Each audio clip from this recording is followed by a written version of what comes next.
Stephen Phillips out over there. Out the door and off the radio. Here's Stephen Phillips. All righty, we're walking in on this Friday today. We've been waiting for. Got Bo Hatchett, Senator Bo Hatchett, be calling in here in just a little while. See what's going on with the Georgia Senator Bo Hatchett. You ready for him? Indeed. Gary, that's Pat Malone. Good morning, Pat. How you doing?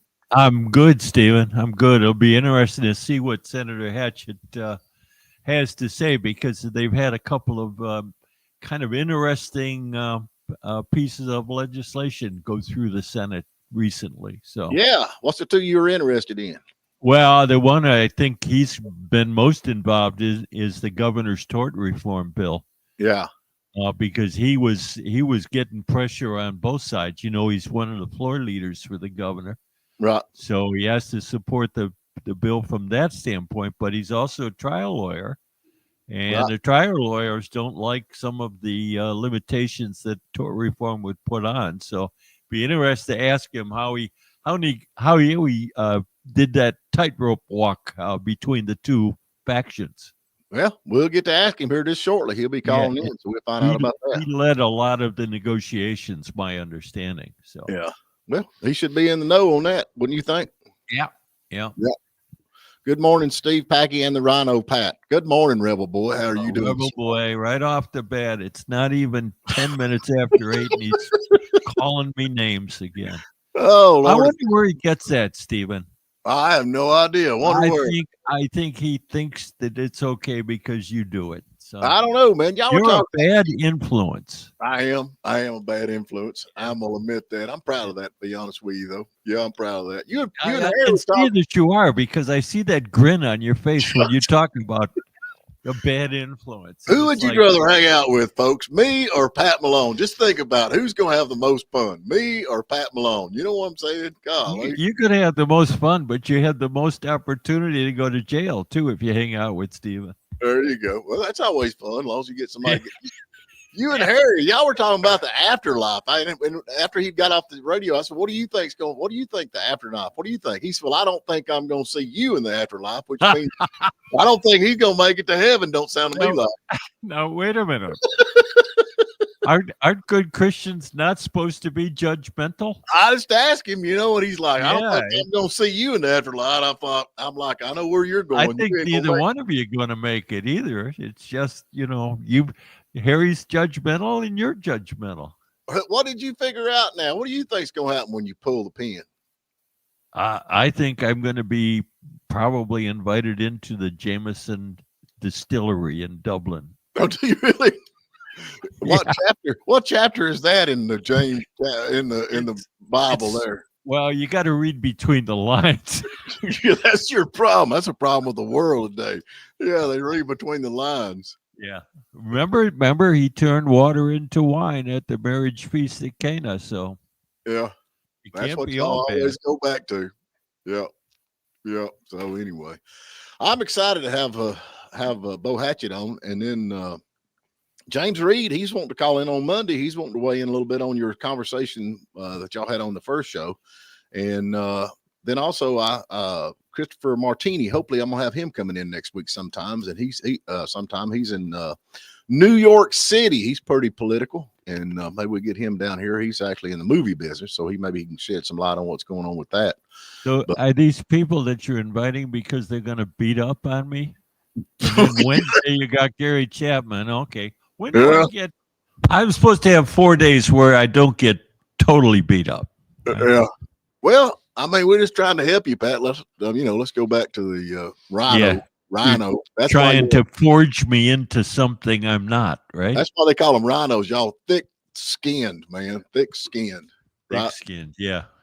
So anyway, well, let's go to a break. We're practical. Let's jump to a break, see if we can get Bo Hatchett on. He should be calling in right now. All righty, folks, we're back with you. Hope everybody's doing good out there. And we have Bo Hatchett on with us live with the phone call. How are you doing this morning, Bo? Hey, good morning. I'm doing great. How are y'all? Man, we're glad to have you. I hope you know that Pat Malone is load for bear. He's just all excited. He started right off the get-go. That's good to hear. Pat, how you doing? I'm good, Bo. How are you? I'm good. I wanted to ask you a question. It looks like you were the chief negotiator in getting the governor's tort reform bill to move in the Senate, huh? Yes, we finally got it done and passed it out of the House passed it out of the Senate last week, and now it's over in the House. But there were several members that weren't on board, and I had to go back and forth, and finally reached a compromise that honestly I think strengthened the bill, and we got it through, obviously on party lines, and then now we're just waiting to see what the House is going to do with it. Yeah, it's an important piece of legislation, and I think the whole state of Georgia appreciates your efforts in negotiating it in such a way, and some minor, not minor, but some changes that made it more palatable to a broader audience. Yeah, and for the listeners, the part that I was able to negotiate and honestly change to get it across the finish line was, when you're injured in a car accident or something, when you show a medical bill to a jury, they only get to see the amount that was charged. And I think anybody that's ever gotten one knows that the hospital bills are way higher than they actually cost the hospital. And then the insurance company pays way lower than that. And right now you can only see that high dollar amount. And so what I did was I changed it to just say, hey, the jury gets to see the truth. The jury gets to see the whole bill. They know exactly what was charged, exactly what was paid. And that's, I think it's fair for all sides. Good point. Well said. What's some more of the stuff in the bill that we can look forward to or kind of pay attention to that it actually weighs out the truth, or I don't know the truth, or make it more reformed as far as tort reform? So there's 8 sections total, right? And I don't have it in front of me, but one deals with premises liability. Basically, it says that a property owner can't be liable for a third-party criminal that comes on and injures somebody. So, you see it a lot in Atlanta. There was a big CVS verdict where somebody was shot in the parking lot and they sued CVS. But basically it just says, you can't be held liable if a third-party criminal comes onto your property and hurts somebody. There's another provision that says trials will be bifurcated, which means, in 2. So basically you'll have 2 different trials in every trial. One will be to determine liability, and then one will be to determine damages. That one's, I think it could make the court system a little bit inefficient, and it'll make courts last longer. But the good thing is it only happens if the parties move to do it. So if it's a questionable liability claim and one party said, hey, let's see if the jury finds us liable first, you can do that. And then if they do, the second part's just on damages. But yeah, there's eight parts total. And I'd be happy to send you guys a letter or something like that to go through each part. I just don't have it right in front of me. Right. The other thing I noticed, Bo or Senator, was there is a lot of Georgia law or regulations that mention the U.S. Department of Education. And you were quick enough to pick up on that if the Department of Education goes away, what do we do? So talk a little bit about what your solution was there. Yeah, so I actually, President Trump is saying, hey, we're going to disband the U.S. Department of Education. I'm a big supporter of President Trump. But one thing that we got to do is, if you look at our code right now, the U.S. Department of Education is referenced when you're talking about having universities accredited or public schools accredited. They say, well, to be a licensed optometrist, for example, you have to graduate from a school that is accredited by the U.S. Department of Education. And so basically overnight, if that goes away, dentists, optometrists, nurses, police officers, a lot of our curriculum, a lot of our public schools would no longer be recognized as accredited by the state of Georgia. So what I'm doing is we got a bill at sit-in rules. Hopefully it'll get on the floor next week, but it basically cleans that up and says that basically if the U.S. Department of Education is no longer in existence, we'll recognize those schools and those licenses moving forward. And so it's kind of just being proactive instead of reactive. But it's a good preventative that if it does happen, we're ready for it. That's right. That's right. And I think I was talking to some other of my colleagues, and I think everybody really believes that if we do this, other states are going to start following us because people, we got to be prepared. Yeah, good point. Little budget, where do we stand on that? I guess you guys approved a little budget and sent it back to the House? That's right. We passed it out yesterday. So now it goes back to the House. They can either agree with it or disagree. If they agree, it's done. If they disagree, it goes to what's called conference committee. And then everybody gets together and basically argues around a table about what budget items need to be cut, what budget items need to be added. The nice thing I saw about what you did was there was some added money put in the budget, but it really didn't change the bottom line. You ended up cutting some money to put added money in other areas, and I thought that was the way budgets should be done. Yeah, that's right. And one of the biggest challenges that we faced this year was the hurricane relief. Oh yeah. I mean, we're sending millions of dollars for South Georgia, and honestly, it's still not enough. I mean, we were pretty lucky in Northeast Georgia where we are. We didn't catch the brunt of that storm, but down in South Georgia, I mean, they've got they're going to be impacted for a generation or more because of that storm, especially in the timber business. Oh yeah. I was going to say they lost all kinds of trees, which was their product, right? That's right. That's right. Question: this coming week, is crossover day is Thursday. Is that correct? That's right. The 6th. Does it mean that the big budget has to be passed in one of the chambers in order to be considered? The big budget's a little bit different. They make some exceptions for that. But crossover generally, you've got to pass a bill out of each chamber first for it to be able to make it in time before we get out of session. Budget's a little bit different because that is literally the only thing that we have to do when we're down here is balance the budget, and so that's the most important piece of legislation. So we normally get it or get it passed on the last day of session. Yeah. I think we need got a lot of work to do Thursday then. Yeah. Oh yeah, it'll be a long one for sure. Are we going to have a Department of Doge in the state of Georgia? That's what we need. We need it. Yeah, we need it. That's for sure.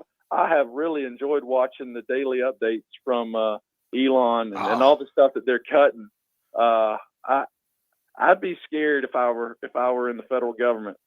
Oh, I'm not kidding you, man. Talking about tort reform now, there's a lot with that. You get a lot of frivolous lawsuits that goes on. And is anything in that bill to handle that? I mean, you hear these stories where this guy breaks into somebody's house and breaks his leg and he sues the homeowner. Yeah, no. So you're right. I mean, that's a problem. And I tell you, I'm so happy with my constituents because I've had so many calls about this tort reform issue, and I'm being serious from both sides. Some people say, this is just an insurance scam, right? To benefit the insurance companies, and it's not going to help everyday Georgians. Some people are just all in, all for it. I think if we're going to pass something that needs to be meaningful, and it's got to be able to help lower premiums, and that's what I'm trying to do. I'm trying to keep my focus on that so that we can actually lower premiums for Georgians, because I don't know about y'all, but my insurance is like twice as high as it used to be. Yeah. Even 2 years ago. Mm-hmm. And so we're really focusing on getting that done. And I think the way the bill's crafted, it will discourage people and really prevent those frivolous lawsuits, especially when it comes to premises liability from being filed. Well, I think my daddy come up with he's an old man and he's been around for a long time. And he said, I think any lawsuit, if I sue you for $1 million and I lose, I'd have to pay you $1 million. I think that's the loser pay system. And they do that in Europe. How's that work out? Well, they just, if you file a lawsuit against somebody and you lose, then you have to pay their cost to defend that lawsuit. And I think, we have some statutes in Georgia right now that you can, if your attorney knows what to file, they can file that. So we already do have some loser pay statutes, but people just don't use them like they should. And I would I'd like to see that more, because I also think that would definitely, if you knew you had to pay whatever that lawyer is, whatever that lawyer's fee is to defend the case, you'd think twice about filing it. Yeah, I think you ought to have to pay for what you sue. I mean, I think you ought to get right down in the nitty gritty, and that way you'd cut out a lot of this nonsense. Yeah. It'd be like, because if I lose, I'm going to have to pay $1 million. I ain't doing that, because this is crazy. Yeah, I'm with you on that 100%. Of course, that's common sense stuff, but which isn't common anymore. Yeah, I know what the heck's happening, but it's coming back, man. I don't know if you've seen that thing that they actually put out yesterday. Of course, I follow X and Cat Turd and all them. That's like our heroes. But this guy actually asked AI how, if he was evil and going to destroy America, how would he do it? And AI come back with the response, and it's lettered out word for word exactly what the Democrat Party's been doing for the last 4 years. It's crazy. Have you seen that? I'm proud of the country for what they did in November. I think, Kamala Harris ran on an anti-American campaign, and you look at the numbers that voted for Trump, and we stood up and we said, no, we're Americans, we're patriots. We put him back in the office, and it's not politically incorrect to fly an American flag. Right. That's just calling being patriotic. And you can be proud of your country, and I'm just glad that the American people finally stood up and said, "That's enough. We've had enough. Let's make America great again." And I mean, you want to talk about working hard? I think Donald Trump. I bet he hadn't slept since he's been got sworn in, and they're doing some great stuff. Oh yeah. Speaking of working hard, how are your little girls doing?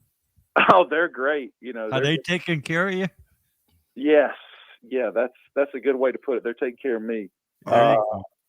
They are growing up. My oldest is 7, my youngest is 2. Yeah.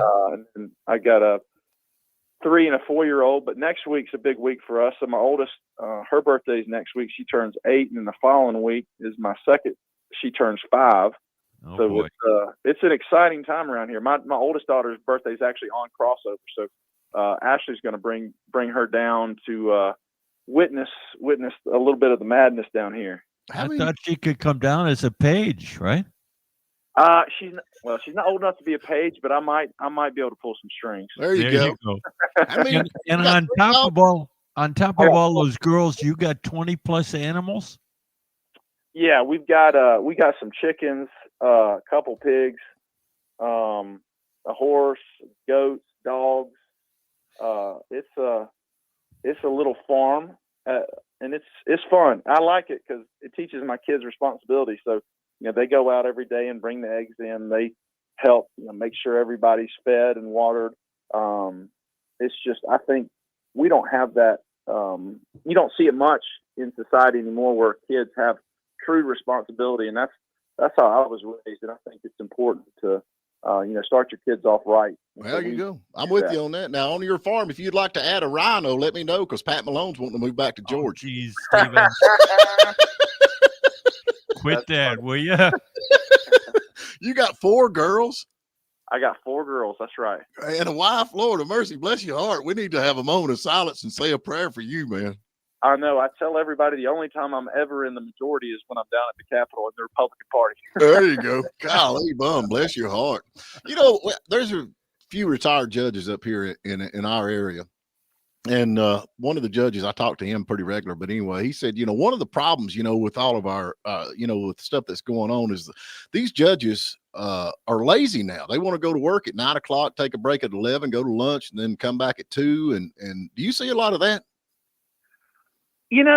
I don't. I mean, I think our judges are overworked. We got a lot of cases, criminal, right, and civil.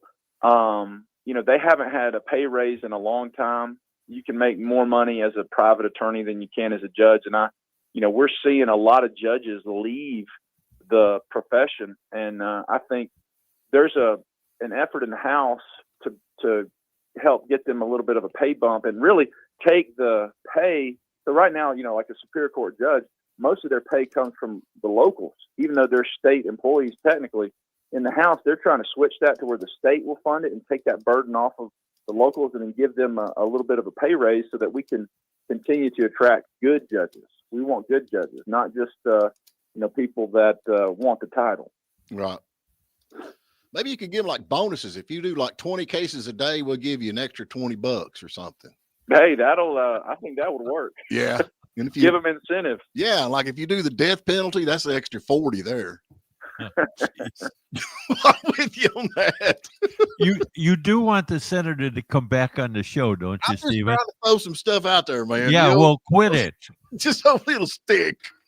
Hey, you're full of good ideas this morning. Yeah, I'm always, man. I just go thinking all the time. Yeah.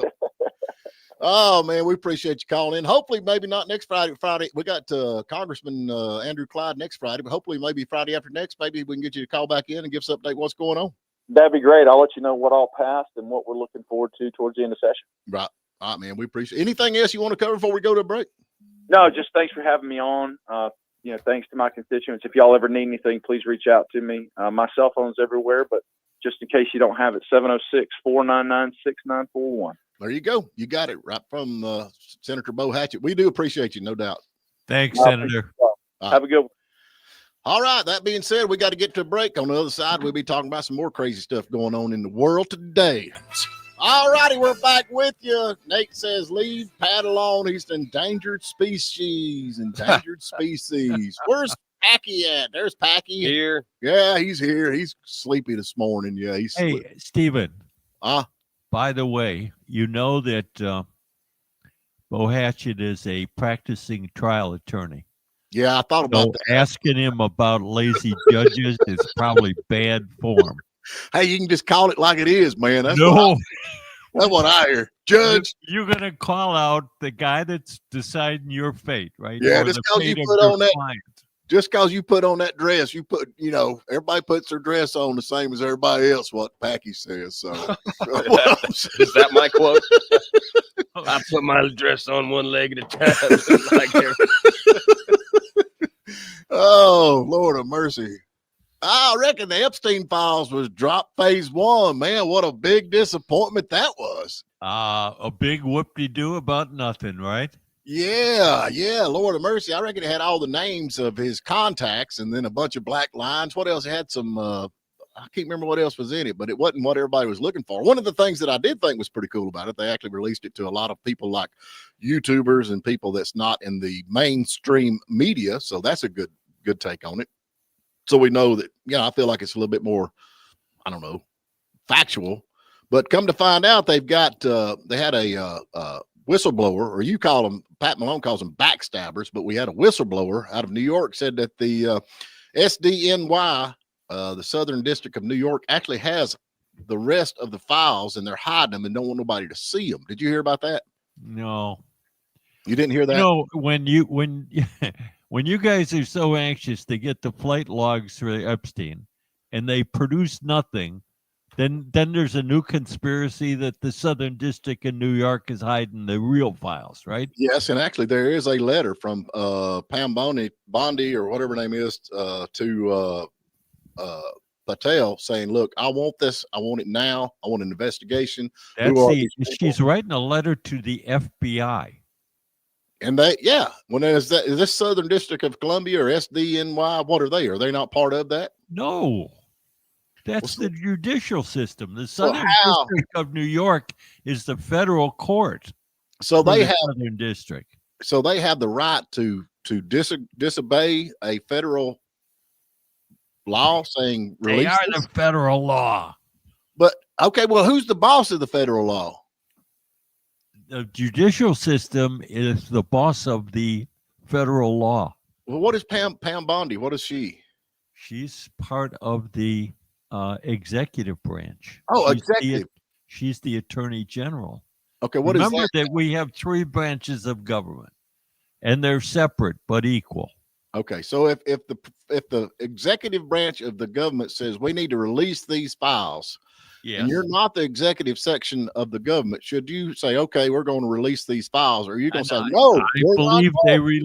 I believe they released the files. I don't believe that the Southern District is hiding something. It better be stupid. They are stupid. They're liberal stupid. Everybody's talking about how they're the most liberal bunch up there. And okay, Rebel Boy Dan Bonagino, send him up there and get them.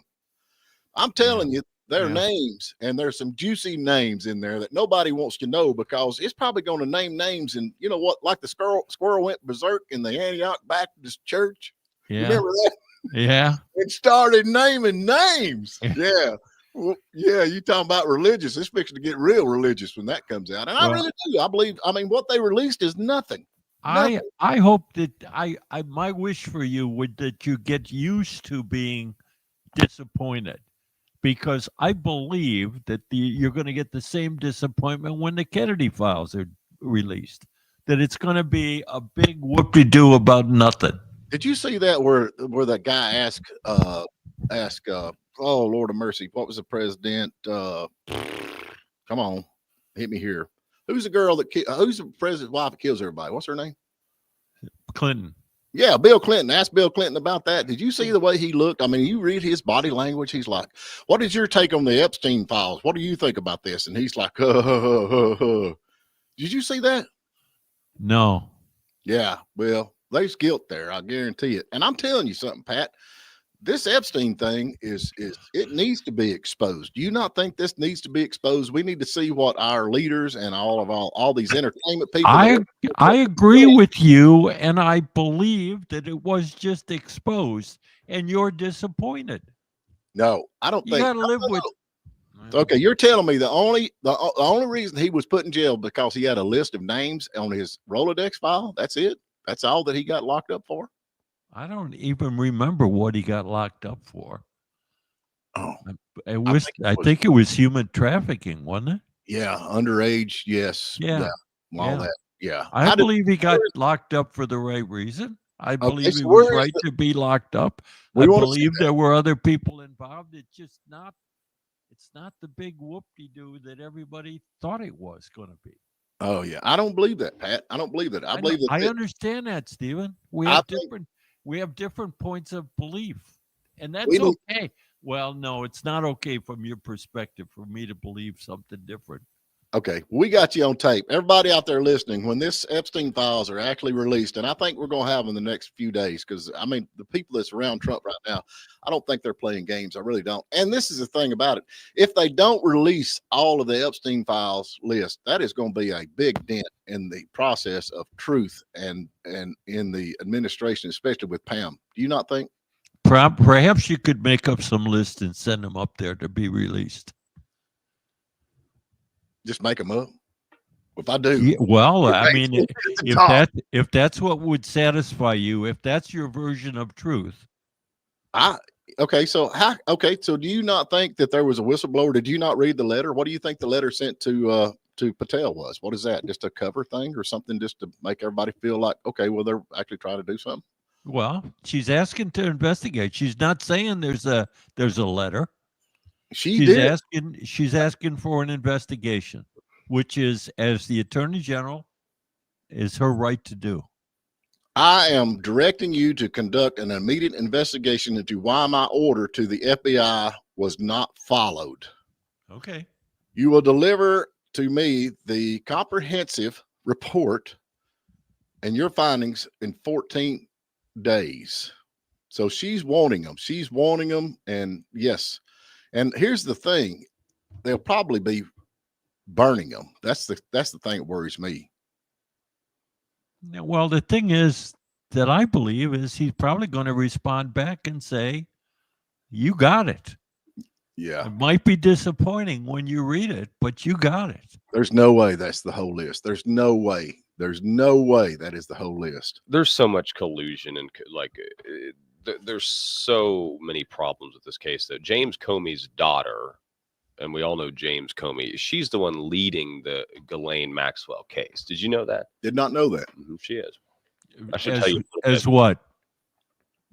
She's the lead. She's the judge? No, she's the lead prosecutor. Oh, okay. That should tell you everything you need to know. Well, I just think that I think the American people need to know. I think we need to know who is evil. And y'all need to go do that. That AI thing I was talking about. It's crazy how you ask AI,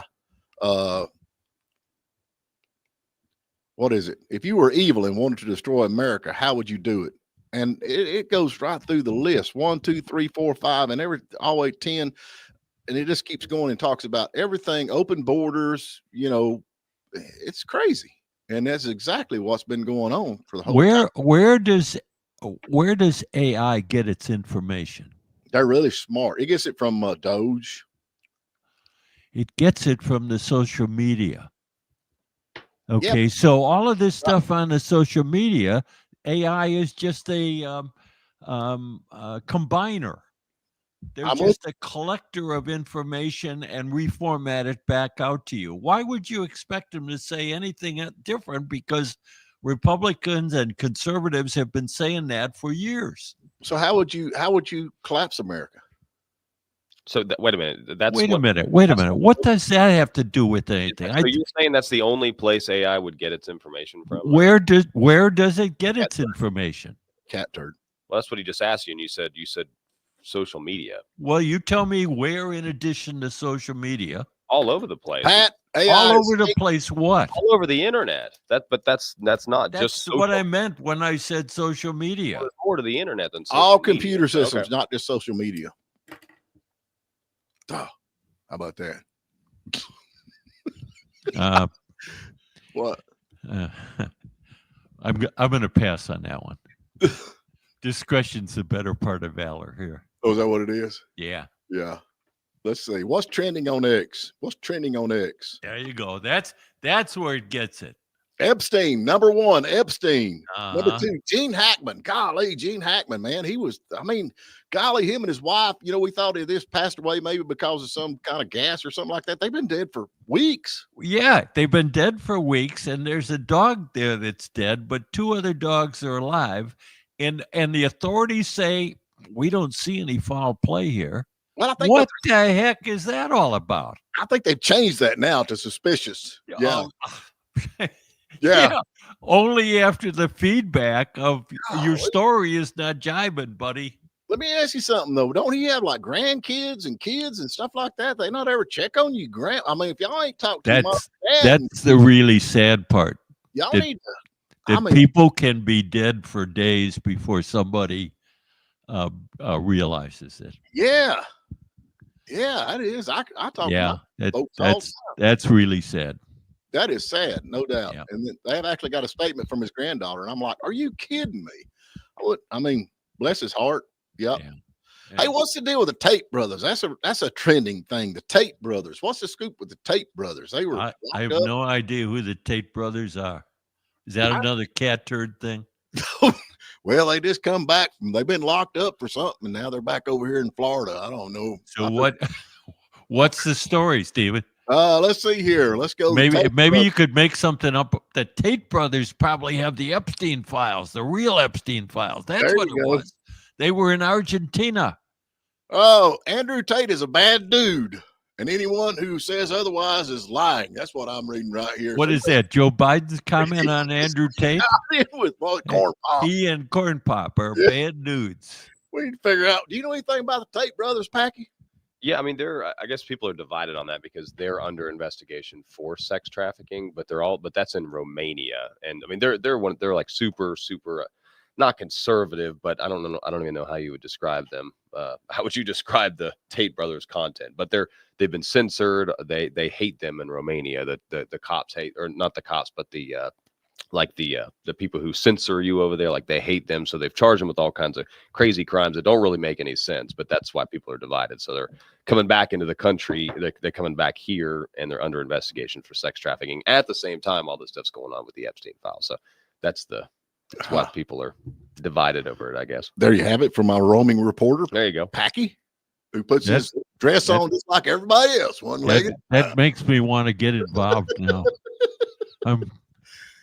I'm anxious to see the Epstein files. I'm absolutely upset over Gene Hackman because I'm a huge fan of him. Just hate to Stephen, you've seen the Epstein files. I have not seen the Epstein files. Yes, you have. You haven't seen what you wanted to see, what you expected to see. You're disappointed, so you're raising hell. And so is everybody else that's on my side. Yeah, I know. Yeah. Rebel Boy's there with you. Yeah, he is. Throwing me under the bus every chance he gets. So. And you don't care that, all these perverts are running our country and on the big screen and all that stuff. You think that's okay? You just called President Trump a pervert? I did not. I think he's the one running our country, or is it Musk? Which one of the perverts there? What are you talking about? You just said the perverts are running our country. Well, I'm assuming that means President Trump and Elon Musk. No. I'm talking about we got senators, we got has-beens, and everybody wants to be the man at the top. Yep. So we got to get to break. We'll give something away. Yeah, let's give away some. We can do Logan Turnpike Mill today. I love Logan Turnpike Mill, but today's this next part of the show is brought to you by Georgia Mountain Grading. Y'all need to give them guys a call. Locally owned and operated, so they're good people. And we're going to give away some Logan Turnpike Mill. Actually, that's funny. That's why we got talking about Christopher Martini called down here. I sent him some for Christmas, and he's like, "Hey, I need to get on their mailing list." So, hey, y'all over there at y'all listening at Logan Turnpike Mill, Christopher Martini's trying to get on your mailing list. If you don't have his address, his email, I'll send it to you. But he's wanting to order some more of that stuff. And he's up in New York City, up there with all them conservatives in New York City. What's the question, Pat? The question is, which U.S. state's name is misspelled on the Liberty Bell? Okay, there you go. Must have been some dyslexic somebody up there writing on the Liberty Bell. Can't be Mississippi because it's M-I, crooked letter, I, humpback, well, however it goes. Anyway, let's get to break. We'll be right back. All right, we're back with you. Who we got, Patrick? Hey, Darren Williams, you there? Yeah, I'm here. Good morning. How are you, man? Pretty good. How you doing? Good. You working today? No, I am. I'm a Staples veteran.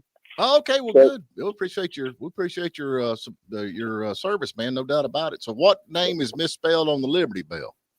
I believe it's Pennsylvania. You are correct. It's spelled with one N instead of two. Oh, that makes all kinds of differences there, man. No doubt. Yeah. Mm-hmm. What service was you in? Oh, I was in the Army National Guard here out of Murphy, North Carolina, 210th MP Company. Well, we're fixing to change your world, man. We got Logan Turnpike Mill here. So how does he get that package? Hey, I sent your name over to Cecilia. You just go in there and enjoy your shopping spree. Hey, appreciate you guys. You guys have a great day. Hey, man, thank you so much. Thank you. Hey, Stephen. Hey, Pat. Why does the headline on our live YouTube feed here say Georgia Senator Bo Hatchett on the Epstein list? And the Tate brothers. And you knew nothing about any of that. What? Hey, what about the Tate brothers? You know who they are? You're starting a rumor that Hatchett is on the Epstein flight list? It's all about the Come analytics, on, man. buddy. Yeah, Pat, that's a good point. Some punctuation would have helped there, wouldn't it? I didn't do that. You needed an editor or something. Who put that up there? You put that up. Oh, I did that. Okay. Hey, Pat, you want to go to heaven, man? I've got you here. We got a married couple in Florida. Last name Watts was arrested a few days ago for selling golden tickets to heaven to hundreds of people. They actually sold these things. These tickets were $99 per ticket. What do you think about that? Did you get your golden ticket? I think let the buyer beware. People actually bought golden tickets to heaven. Well, here's the thing. What do they think this is? Willy Wonka and the Chocolate Factory? Well, I kind of don't know. I got mixed emotions on this because Watts, the guy that was selling them, actually had a statement, and he said that his statement to the police is, "I don't care what the police say. The tickets are solid gold. They're solid gold, and Jesus gave them to me behind the KFC. So that chicken and KFC kind of." I mean, there's a possibility there. And Jesus told him to sell them so I could save some money and go to outer space. So I don't know, man. There might be some, they might be a little to this. This is how the hucksters get away selling stuff. They're looking at you, Stephen. Okay. He actually went to outer space because he went to outer space and he met an alien named Stevie. Stevie. Yeah, Stevie. Okay. Did he wear a fedora? Maybe he did. Come on, man. Take me and his wife in a flying saucer to his planet, and so they could do drugs. Okay, so the way I'm understanding it, for a good scam, it's got to involve aliens, KFC, and Jesus behind the KFC. Well, I mean, he said Jesus give it, and you think if Jesus hung out in America, where would he hang out at? KFC. Well, we love us Baptists. We love him, and he's a Baptist. Oh, Jesus! No, John was the Baptist. Yeah, but he believes in baptism, so that makes him a Baptist. That's where you get that at. So Jesus is a Baptist. So do And we love Catholics. TLC. So do Catholics, Lutherans, Methodists. Oh, y'all bunch of wine. Y'all bunch of They wine. all believe in baptism. Y'all sprinkle a little bit, and then Catholic, they spray water all over where with them little. What's that? Well, the high mass is a whole lot better than the regular mass because they got that smoke stuff. What do y'all put in that little thing, Peggy? Incense. Yeah, you call it incense if you want to. That's what Peggy grows in his basement. 4 Incense. seconds left, man. That's incense. You need them grow lights for incense. Oh, yeah. That's what they put in the high mass. That's why the high mass is better than the low mass, right? I'm always happy when I hear the music on Friday. The week is over, thank God. Hey, y'all have a good weekend. We'll talk to y'all bright and early Monday morning. We want to thank Georgia Mountain Grading for bringing you this part of the show, and y'all be good. See you, man.